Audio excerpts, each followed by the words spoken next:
What I've seen actually is people are now very open about being dyslexic or have conditions.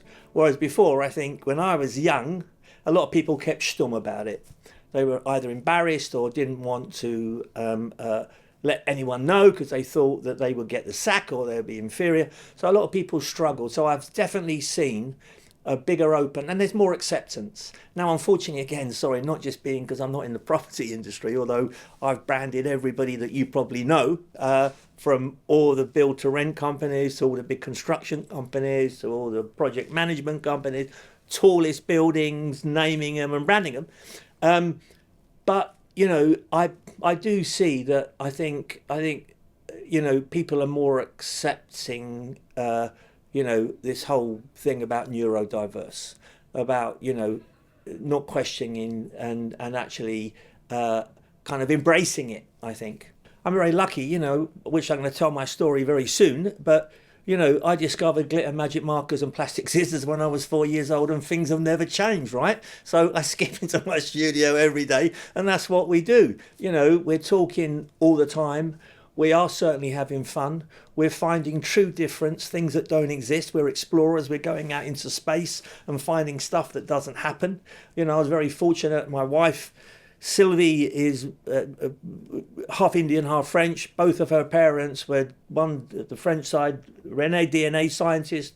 Her father is a genetic scientist. I come from glitter, magic markers and plastic scissors, but guess what? We get on so well because we're about finding things that don't exist. And as branders, that's what we do.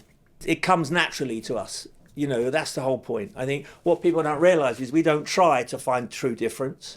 We don't try to go and think outside the box. It's what we do every day. Hence why we deliver, and world clients come to us for us to give them something that they're so proud of, fly their flag higher than all their competitors, and be proud that actually they are working with the crazy people. Look, I'm not in the property world. I help the property world in branding and give them their identity. I come from the world where people perceive us as the crazy people. They perceive us as the crazy people because we've all got issues, funnily enough. So my team, all of them are either dyslexic, ADHD, we have Tourette's, we have dyspraxia.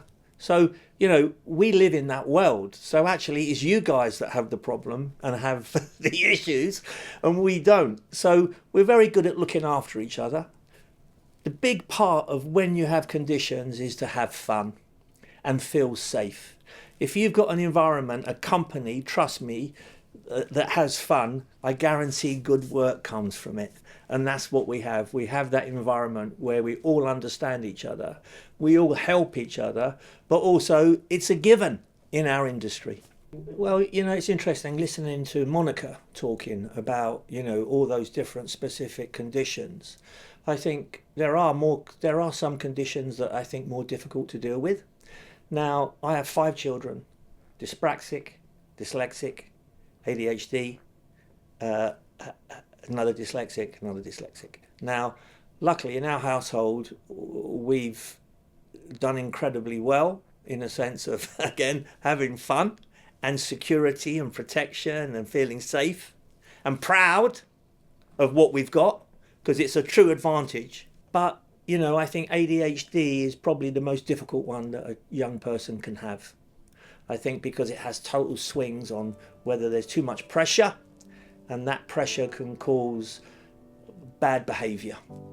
And if you can understand that bad behaviour, then you realise unfortunately it's a condition. It's not someone being horrible. And that's, I think, maybe something that people should be more aware of.